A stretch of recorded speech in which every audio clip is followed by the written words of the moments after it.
Al-Fatihah.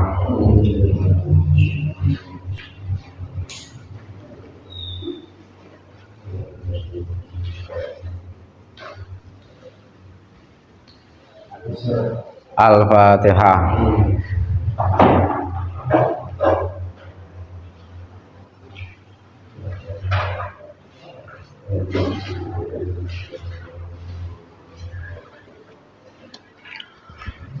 Al-Fatihah.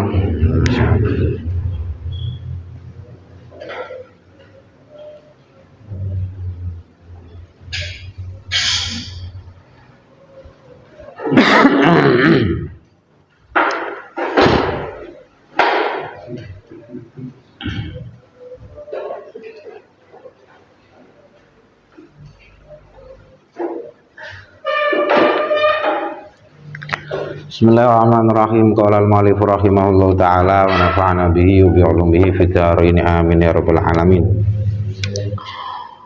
Bismillahirrahmanirrahim. Sunanul iqamati, kesunatan qomat. kesunatan iqamah. Khafdhu shauti bi aqla min shautil adhani, yang pertama yaitu memelankan suara lebih rendah daripada suara ketika adzan. Jadi kesunatan iqamah itu ada 5. Yang pertama yaitu suaranya lebih pelan daripada suara ketika adzan. Yang nomor 2 al-idraju fala yata'anna kal adzani. Yang nomor 2 yaitu bacanya lebih cepat, maka tidak pelan-pelan seperti bacaan adzan.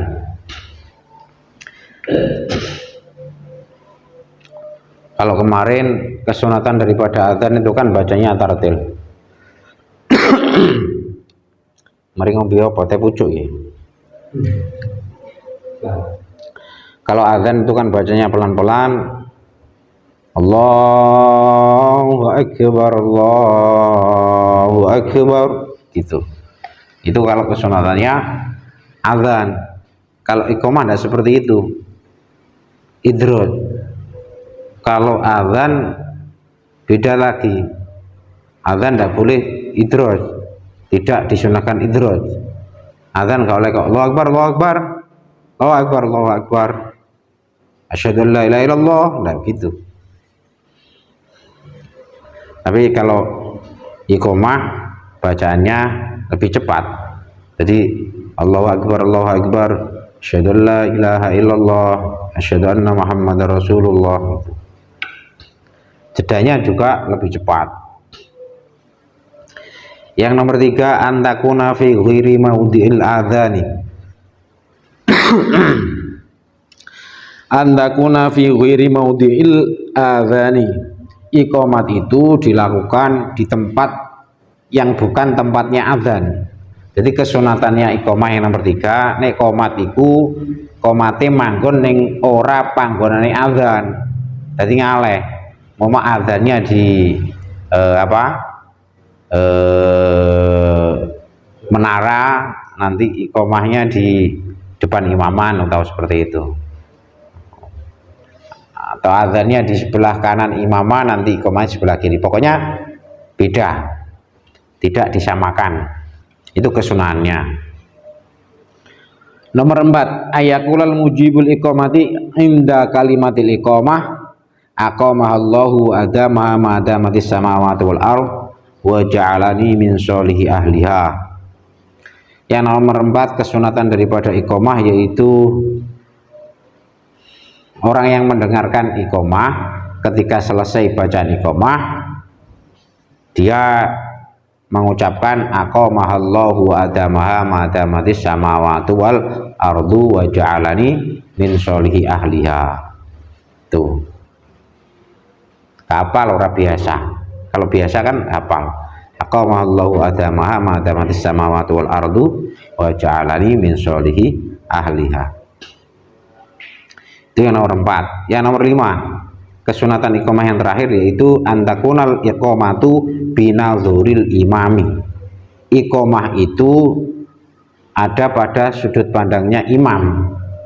Berbeda dengan azan seperti kemarin yang saya jelaskan, azan itu ada di sudut pandangnya muadzin. Kalau iqamah yang menentukan iqamahnya adalah imam. Huwallazi yuhaddidu waqtaha. Maksudnya dalam sudut pandang imam adalah imamlah yang menentukan waktunya iqamah. Iki diqomati tadurung, wis wae iqamah tadurung apa jere imam. Kalau imamnya masih rokokan ya sakarepe imam, makmume kan pujian ae sampai 2 jam ya jaro. Tuh. Lianna makna iqamati sholati la yakunu illa bil imami, karena arti daripada mendirikan sholat itu tidak ada kecuali adanya imam. Selanjutnya sunanul muadzini, tak baca cepat ya biar cepat hatam cek oleh akeh. Sunanul muadzini, kesunatan orang yang azan. Kesunatan orang yang azan. Kalian sudah dapat banyak dalam beberapa hari ini, mulai dari mulai daripada azan, syarat daripada azan, syarat muadzin, syarat sahnya azan dan iqamah. Terus sekarang kesunatan azan sudah, sekarang masuk pada kesunatan iqamah juga barusan sudah, sekarang masuk kesunatannya muadzin.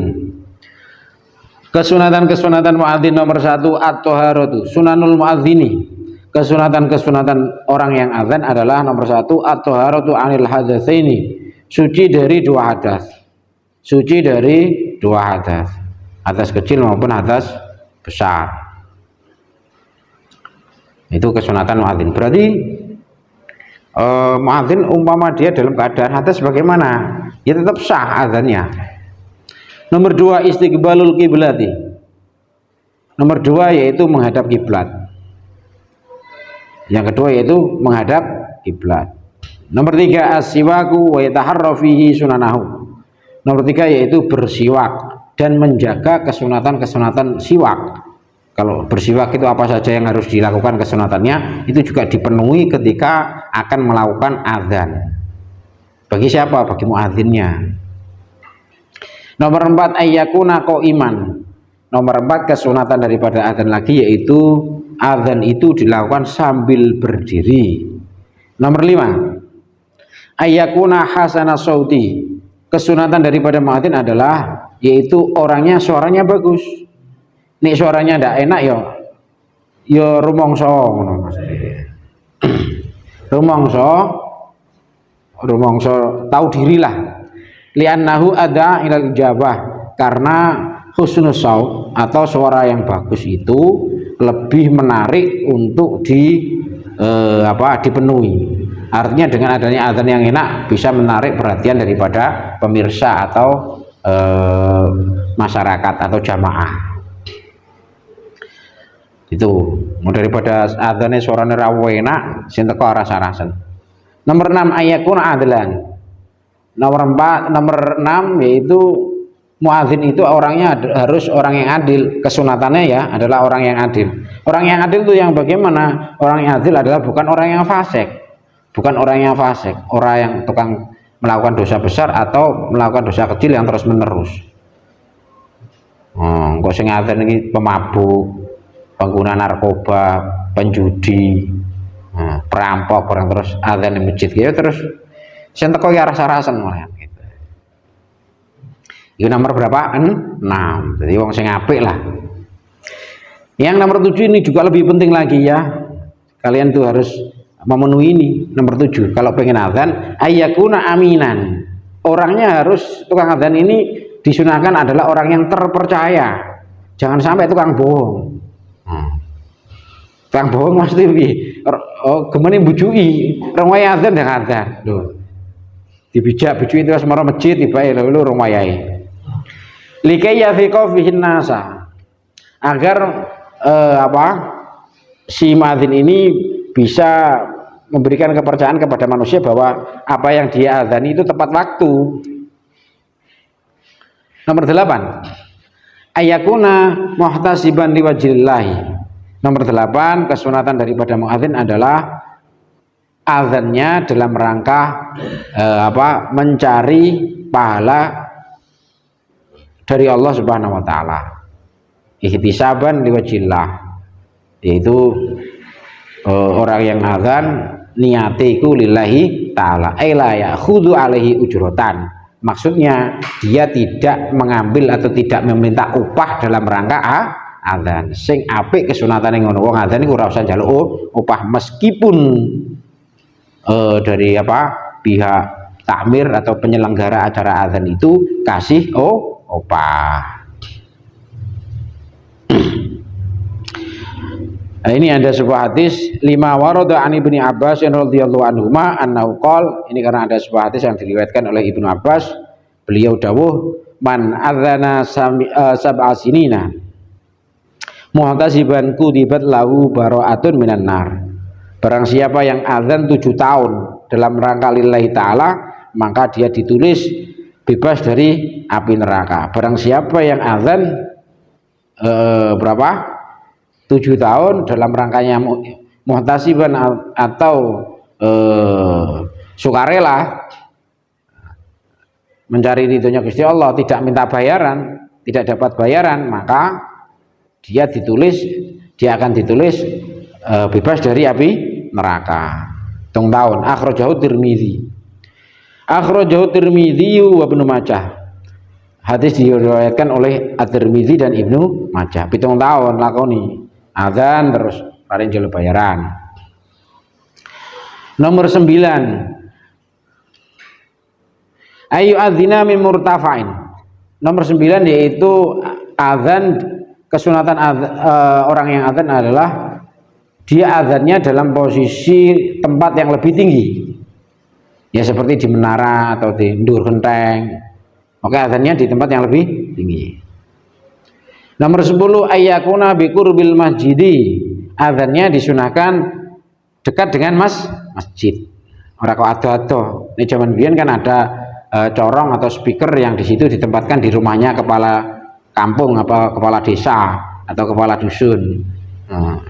Corongnya atau speakernya ada di situ sehingga azannya di situ. Nah, ini kurang, kesunatannya kurang. Yang lebih baik bagaimana kesunatannya? Azannya nggak jauh-jauh dari masjid. Nomor 11, kesunatannya muadzin lagi adalah tarkurot disalami, meninggalkan membalas salam. Jadi muadzin itu sebaiknya kalau ada salam gak usah melu waalaikumsalam, wis menengai. Nomor 12, kesunatannya lagi yaitu tarkul masyi fihi, meninggalkan berjalan ketika azan. Ini azan jangan sambil jalan. Kesunatannya seperti itu. Nah, kesunatannya seperti itu. Selanjutnya, ini adalah kesunatan azan, kesunatan muadzin. Ada berapa? 12. Sekarang kita lanjutkan makruhatul adzani. Makruhatul adzani, kemekruhan azan. Azan itu ada bisa menjadikan sunnah, bisa menjadikan makruh. Tinggal perbuatan atau efek samping daripada azan itu bagaimana. Kemakruhan azan yang pertama yaitu at-tamdidu, yaitu memperpanjang azan. Azannya disuwek-suwekno. Kalau sampean ngerti azannya orang-orang daerah Pekalongan itu atau Pemalang Pekalongan itu panjang-panjangan. Yang seperti ini mestinya hukumnya makruh ya, terlalu panjang. Jadi standarnya azan ya kayak azan Mekah, Madinah ngono. Kenceng-kenceng ngono, gak usah di do enggak ngono.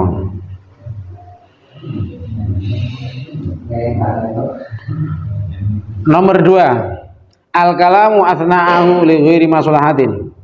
Nomor 2 yaitu kemekruhan azan adalah berbicara di tengah-tengah azan tanpa adanya maslahat.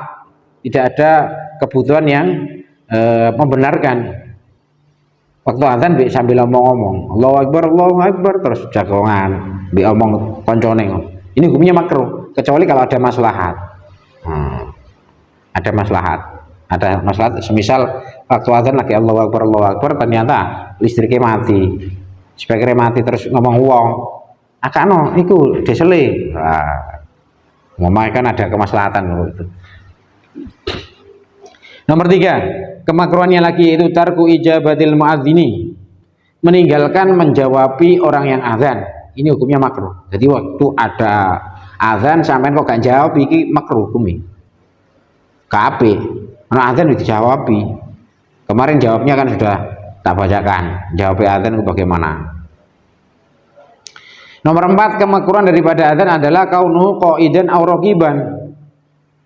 Azannya sambil duduk atau sambil naik kendaraan. Ini hukumnya adalah makruh. Illal musafir, kecuali orang yang musafir. Nek musafir ya tidak apa-apa. Azannya sambil numpak kendaraan atau sambil duduk di atas kendaraan. Nomor 6, nah ini judul di rumah temen, ojo HP-an naik. Pikirannya gue cek sontok temen, gak sung. Itu ini sing nomor ini penting, ini nomor 5 ini awam ini tersangka. Nomor 5 adalah al-khuruju minal masjidi ba'dal adzani, keluar dari masjid setelah azan. Ini berazan terus melayu mulai ramelu jamaah, ramelu sholat itu ini makruh iki apa? Al-khuruju minal masjid ba'dal adzan, keluar dari masjid setelah azan.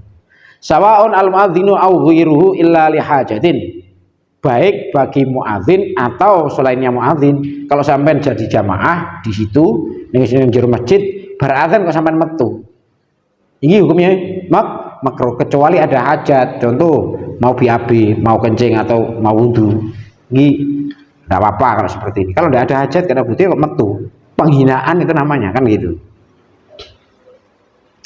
Nomor 6, ayyakuna muttajihan li ghairil qiblah.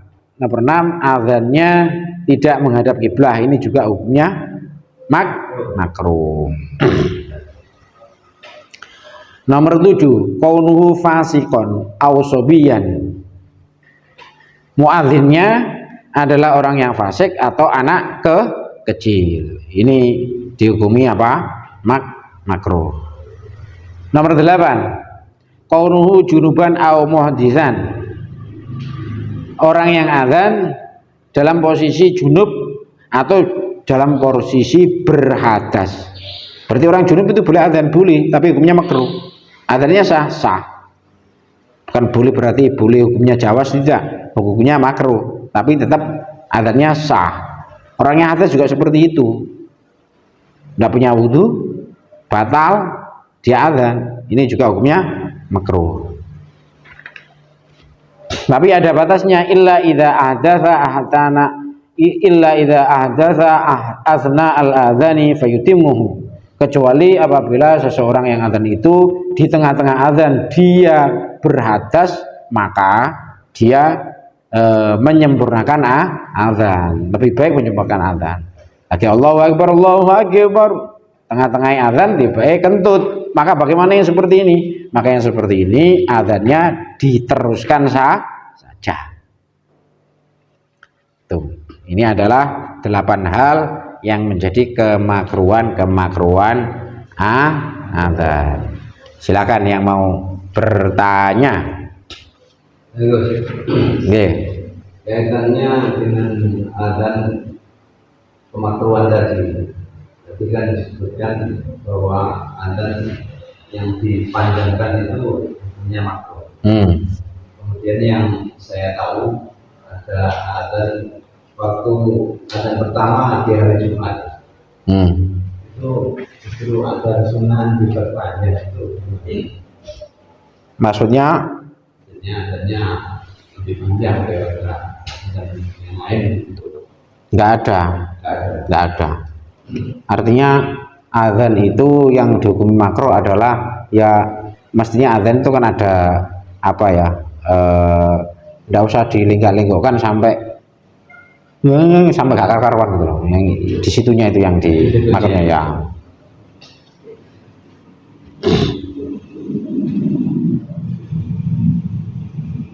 Ayo.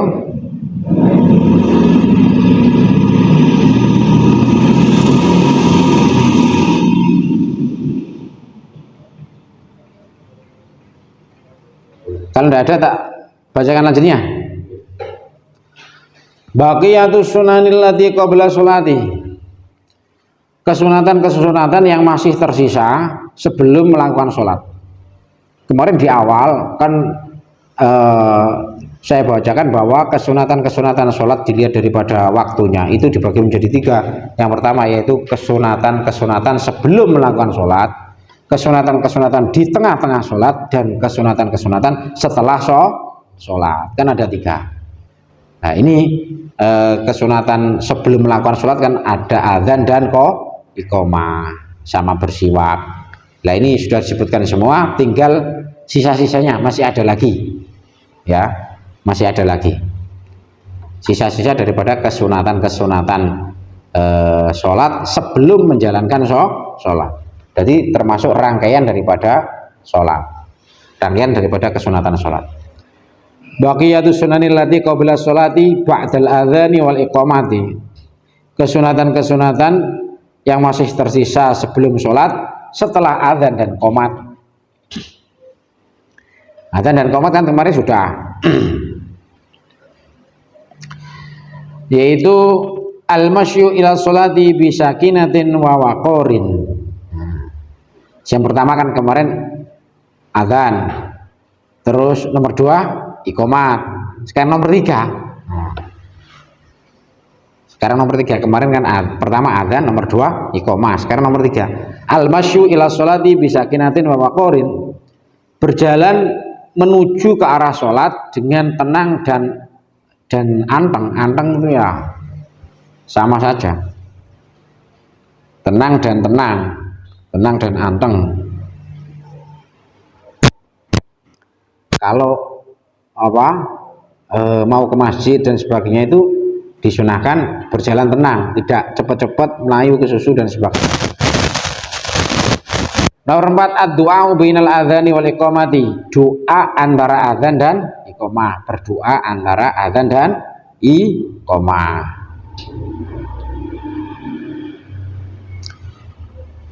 Jadi beradzan tunggu.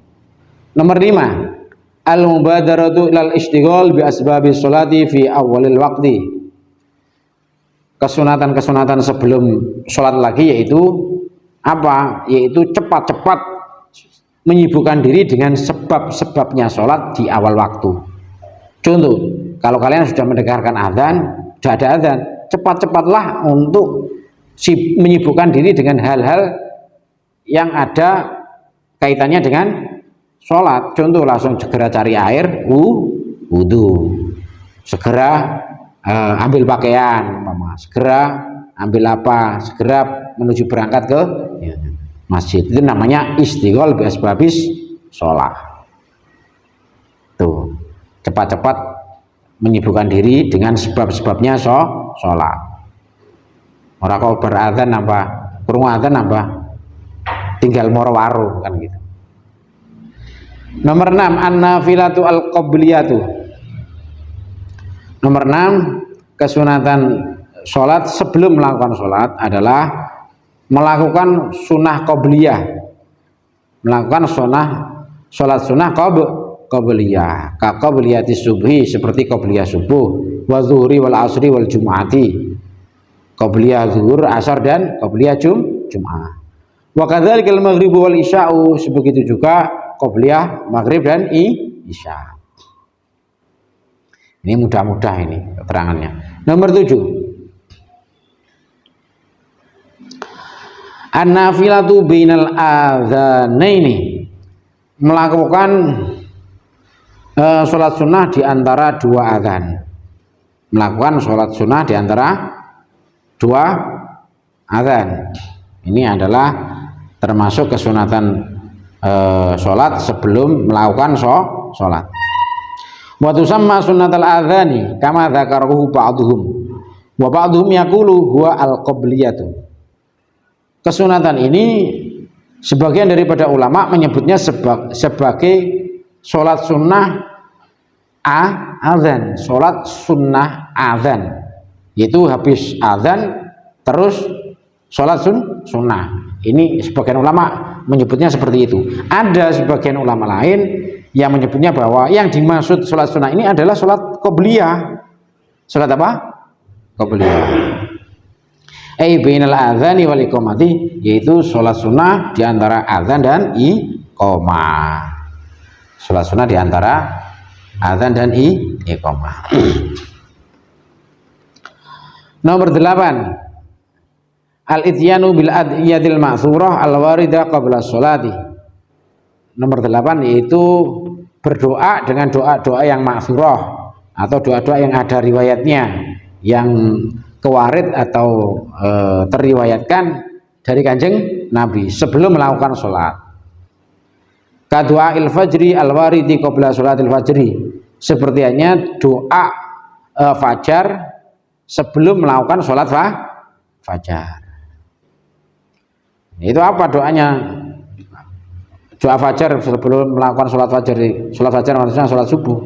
Yaitu doa yang bagaimana? Allahumma inni as'aluka rahmatan min indika tahdi biya qalbi. Itu doa itu. Ini doa itu kamu gak biasa ngelakoni ya, sulit untuk hafal, apalagi gak biasa subuh ini nomor hafal belas. Nomor 9 al-ityanu bidu'ail khuruji ila sholati, yaitu berdoa dengan doa keluar daripada sholat.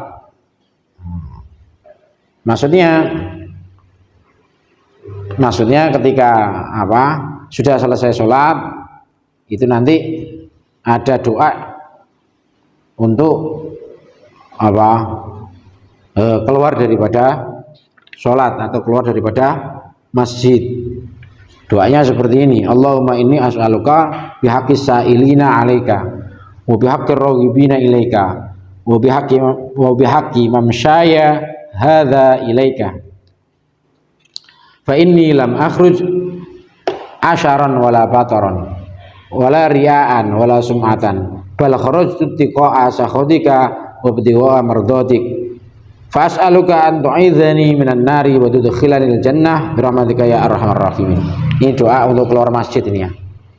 Jadi doanya mari sholat terus menuju ke masjid, Allahumma inni as'aluka bihaqqis sa'ilina 'alaik wa bihaqqir raghibina ilaik wa bihaqqi mamsyaya hadza ilaika fa inni lam akhruj asharan wala batara wala ria'a wala sum'ah bal kharajtu tiqa'a sakhatika wa btiqa'a mardatik fas'aluka an tu'idhani minan nari wa tudkhilani al-jannah birahmatika ya arhamar rahimin.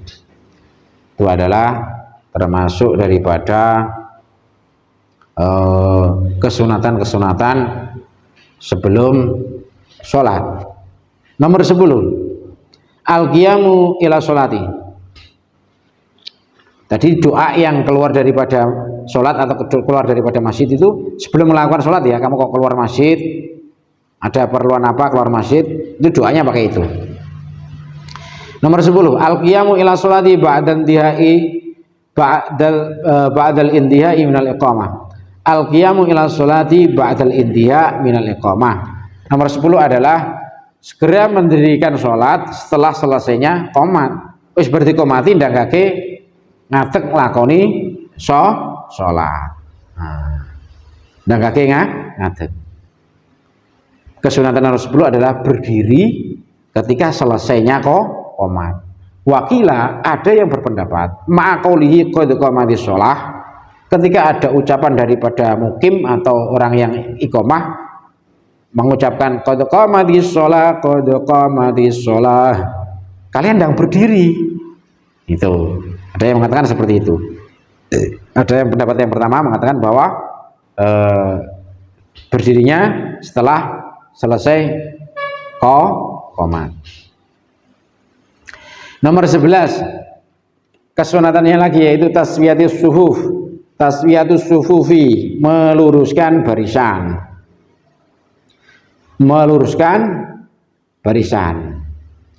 Nomor 12 sadul furaji wa taharris shalah fi shafil awal.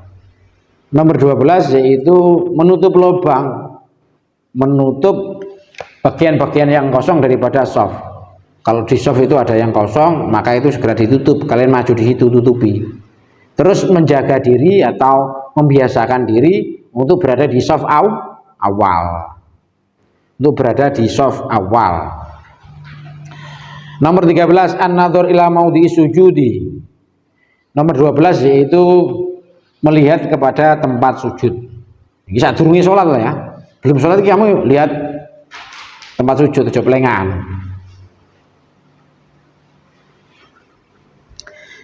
Selanjutnya ayyakula Allahumma atini afdhala ma tu'ti ibadakas sholihin. Ibadakas sholihin.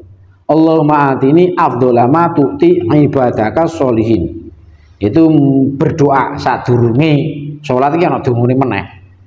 Allahumma atini afdhala ma tu'ti ibadakas sholihin. Ana Pak Martini, penting diwaca-waca ngono. Selanjutnya nomor berapa? 16 qiraatu suratin nasi. Membaca surat An-Nas wa ta'awudzu min hamazati syayatini, dan berlindung daripada godaan setan. Nomor 16 membaca surat An-Nas sadurunge salat iki maca An-Nas sih. Nomor 17 at-tafriqatu baina qadamaihi. Nomor 17 memisah kedua telapak kakinya. Jadi kakinya waktu sholat dibenggangno sakpira bi qadri shibrin lidzakari, dengan ukuran satu jengkal. Sak jengkal iki basa Jawane sakpira? Sakil. Satu kil, satu jengkal. Jadi sampeyan nek salat ukuri sih delamamu kaya sampeyan wis ana sak jengkal ta durung. Tuh. Wa ghairuhu yadumuha. Yang satu jengkal itu, membuka kaki satu jengkal itu adalah kesunatan bagi orang laki-laki. Untuk selain laki-laki bagaimana? Wa ghairuhu yadumuhuma. Adapun untuk selain laki-laki baik khunsa maupun unsa, perempuan maupun orang yang wandu, maka bagaimana? Maka kakinya dikumpulkan, dirapatkan. Nomor 18, banyaknya 20 ya. Asiwaku bersiwak. Asiwaku bersiwak. Siwakan. Nomor 18 siwakan. 19. Ad-dukhulu fi sholati binasyadin. Masuk pada sholat dengan semangat, gumregah semangat. Ate sholat ki biar semangat, ora kok terus loyo. Wa faraghil qalbi minasyawahil, dan kosongnya hati dari berapa kesibukan-kesibukan. Hati ini dikotongno, rasa kakean pikiran sawah, kakean anak, kakean pikiran dan lain-lain, rasa pikiran duit barang. Masuk di sholat itu dalam keadaan semangat dan hatinya kosong, ora kakean isi, pikirannya ora kakean isi. Terakhir nomor 20 at-talafudzu bin niyah qabla takbiri, yaitu mengucapkan niat. Nomor 20 niatnya diucapkan sebelum takbir. Jadi saat durunge Allahu Akbar iki sampean muni usolli fardhu dhuhri arba rakaatin atau sholifatul maghribi thalatha rakaatin gitu. Fungsinya apa? Laki yusaidal lisanul qalba fil istihdari, yaitu agar lisan ini membantu hati dalam menghadirkan sholat atau menghadirkan niat. Jadi sebelum takbir awak dhewe iki ngucap dhisik usolli fardhul maghribi, pas Allahu Akbar cek kebantu, atine iku kebantu mergo wis dielingno karo lambene to dielingno karo lisane. Itu adalah 20 daripada kesunatan-kesunatan sebelum sholat selain daripada adzan dan iqamah. Kesunatan-kesunatan sholat selain daripada adzan dan iqamah sebanyak sampai 20. Ini sudah sampai selesai. Ini masuk bab atau fasal berikutnya terkait dengan kesunatan-kesunatan di tengah-tengah sholat. Yang kemarin yang pertama, bab besar pertama adalah kesunatan-kesunatan sholat sebelum mengerjakan sholat. Nah, ini besok sudah masuk pada kesunatan-kesunatan sholat di tengah-tengah sholat. Apa saja kesunatannya itu? Nah ini saya cukupi di sini dulu. Kalau ada pertanyaan monggo. Ini kok lemes gimbo kenapa? Ngantuk. Kemarin pernah dengar terkait di poin 3 dan 5 352 442 B. Nah, lain sebelum sholat di poin 3 tadi berjalan menuju sholat dengan tenang. Ya. Terus yang poin 5 bersegera untuk melakukan sebab-sebab sholat Ya. pada waktu. Saya juga pernah dengar Aspek nanti Pak. melakukan sholat sebelum melakukan sholat bisa mungkin diupayakan ada unsur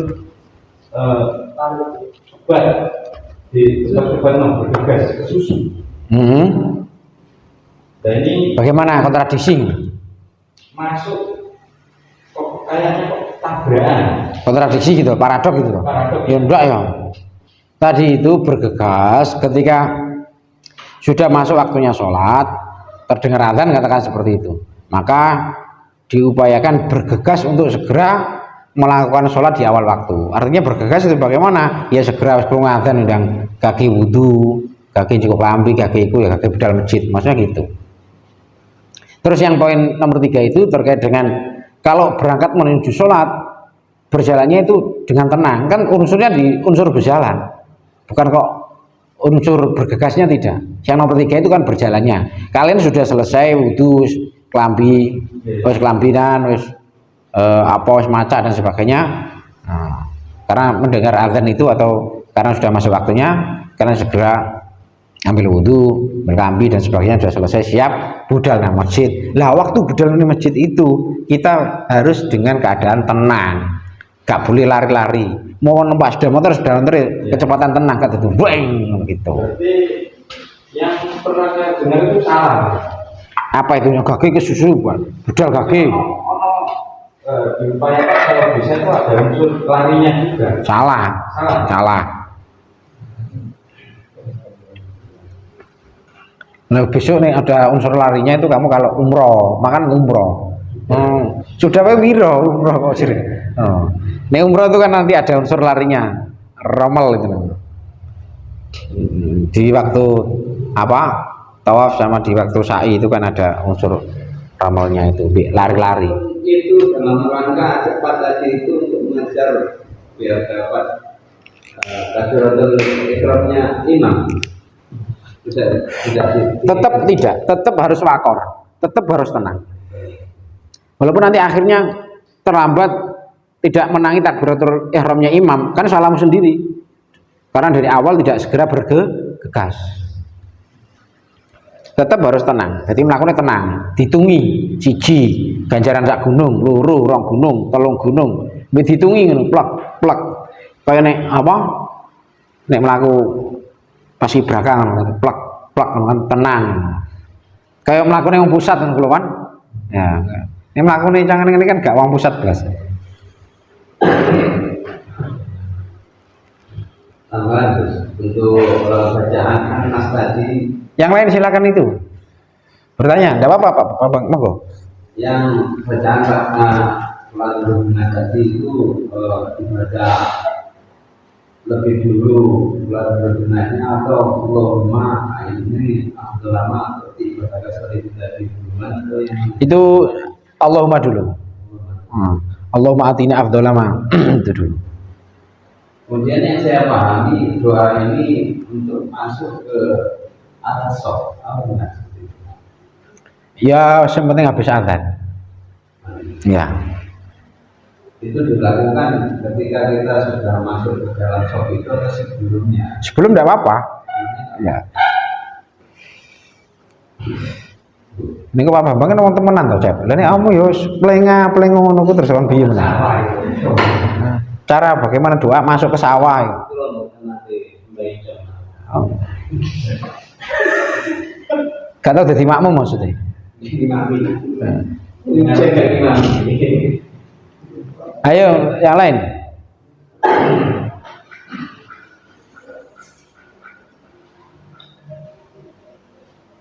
Jadi maksudnya kan sering melihat apa namanya sering memakai parfum. Nah ini kan belum termasuk di sini, ini termasuk. Oh ya, ya ini kalau tatoyib itu ya termasuk kesunahan. Teman, maksudnya di mana? Kalau saya lupa itu. Ya itu termasuk kesunahan juga, membuat sesuatu yang wangi-wangi, terus memakai pakaian yang bagus dan bersih itu juga ada. Itu mungkin nanti di apa, di tengah apa ya, apa sebelumnya itu. Yang ini belum masuk ya itu ya, itu juga masuk itu. Belum masuk. Ya besok paling. Atau mungkin itu dikategorikan di itu, di apa, di luar daripada sholat mungkin.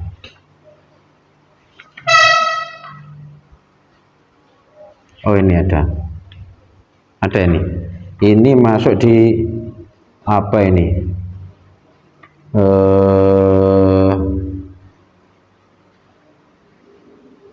oh ya ini besok masuk kepada dawuhnya Imam Ghazali. Ini di luar daripada ini, nanti di terakhir-terakhir itu ada yang terkait dengan tatayyub, yaitu faidatun qolal Imam Ghazali rahimahullah ta'ala al-muhafadhu ala sholah takunu bisalah sati asya. Menjaga atau muhafadzah, kan kita keterapan atau kita itu diperintahkan untuk menjaga sholat. Di ayatnya kan hafidhu ala sholawati wa sholatil wusta, itu muhafadzah atau menjaga ngajekno sholat. Nah muhafadzah ala sholat itu menurut Imam Ghazali itu ada 3 perangkatnya, ada 3, yaitu isbahul wudhu, terus al-iktsar minal adiyah, terus takallufut hudur. Termasuknya lagi yaitu at-tazayyun wat tajammul. At-tazayyun wat tajammul. Sebentar. 24 2 13 10 8 4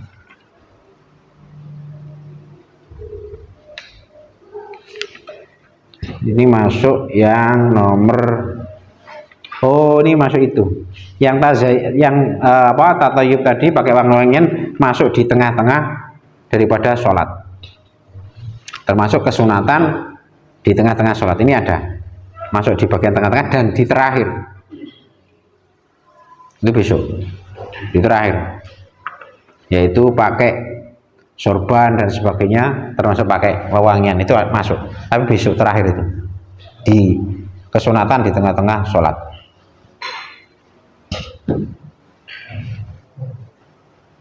Untuk nomor 9 bersiwak.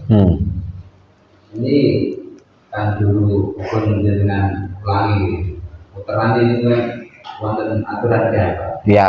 Nah ini kan saya lupakan. Bersiwak. Untuk kasus putaran ini apakah muteran? Ya. Memutarnya. Ya. Bahkan itu juga masuk bagian. Gini, tadi kan gini bahwa siwak dimanapun itu, mulai dari azan sama sholat, itu kan tetap ditambahi bahwa kesunatan bersiwak plus menjaga kesunatan-kesunatan yang ada pada siwak itu sendiri.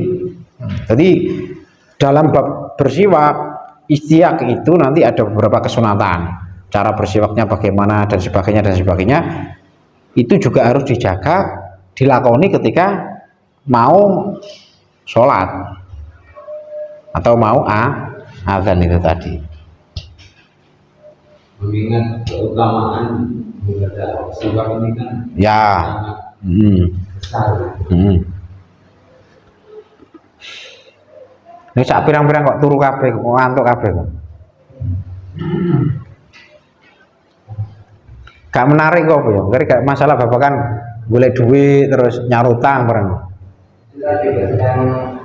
dimanfaatkan ketika ada diantaranya adalah kalau fasikon au sebian. Ya. Yang sebian itu sampai Subian kan kemarin gini, kalau syarat sahnya adzan adalah harus adanya tamyiz. Tamyiz artinya dia adalah orang yang sudah pinter. Kalau dinisbatkan kepada sobi anak kecil, maka yang namanya tamyiz paling tidak sudah bisa makan sendiri, cebok sendiri dan sebagainya, kan seperti itu. Nah itu sobi itu tetap umpama adzan meskipun dia mumayyiz tetap adzannya adalah memenuhi syarat. Tapi memenuhi syarat di sini nanti masuknya di makruh. Sama dengan fasik, fasik juga seperti itu, adzannya tetap sah, tapi kan makruh. Nah, sobi batasannya yang mana? Yang syarat sahnya adzan adalah sobi yang tamyiz, yang mumayyiz. Belum balik tapi dia sudah pinter. Cara apa? Sudah kadek tulang, mangan ran tulang kayak gitu. Yang belum tamyiz yang tidak sah. Adzannya yang tidak sah. yang makro kecilnya yang sobi. Kemudian ada pilihan misalkan bisa di tempat ada yang lebih dewasa daripada kadang-kadang kita itu milihnya anak dulu aja ya. Oh gitu. Nah, itu yang kurang itu. Memberikan kesempatan makro. Ya itu salah karena gini. Artinya kalau hal-hal yang menjadi kaidah utamanya adalah al-itsar bisunah makruhun. Kita ngalah terhadap hal-hal sunnah itu adalah hukumnya makruh. Contoh seperti azan. Azan adalah sesuatu yang disunahkan. Lah, kita terus ngalah, sampai naik sing azan juga. Ini juga termasuk makruh. Wudu, seperti wudu. Wis monggo jenengan riyen wudu. Ini juga makruh. Kenapa? Hal-hal yang seperti ini hal-hal yang berbau kebaikan kalau kita ngalah itu hukumnya adalah makruh. Agar ana cak gede karo cilik wis ngomong wis cung sampai naik. Ini juga hukumnya makruh. Ini pada kaidah dasarnya seperti itu. Tapi sebaliknya kalau itsar bid dunya ini apa? Mandubun. Kita ngalah terkait dengan urusan dunia, hukumnya adalah sunnah. Seperti wis sampai nih jadi ketua Pak Bang, sampai nih kan urusan dunia. Jadi ketua RT sampai nih itu adalah mandub. Terus oyo-oyoan apa wis ngalah itu adalah kesunahan oyo-oyoan berkat, oyo-oyoan duit, oyo-oyoan warisan, oyo-oyoan apa. Nek ngalah urusan dunia hukumnya sunnah. Nek ngalah terhadap urusan kebaikan, terhadap ibadah, maka hukumnya adalah makruh. Kalau dalam rangka taklim di sekolah-sekolah lembaga-lembaga. Oh ya, tidak apa-apa. Ya beda dalam rangkanya kalau untuk bisa jual lagi. Ya.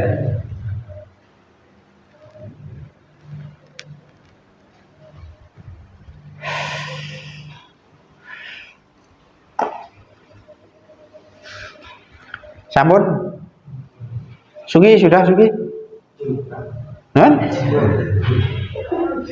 Sekarang sedih paham berarti.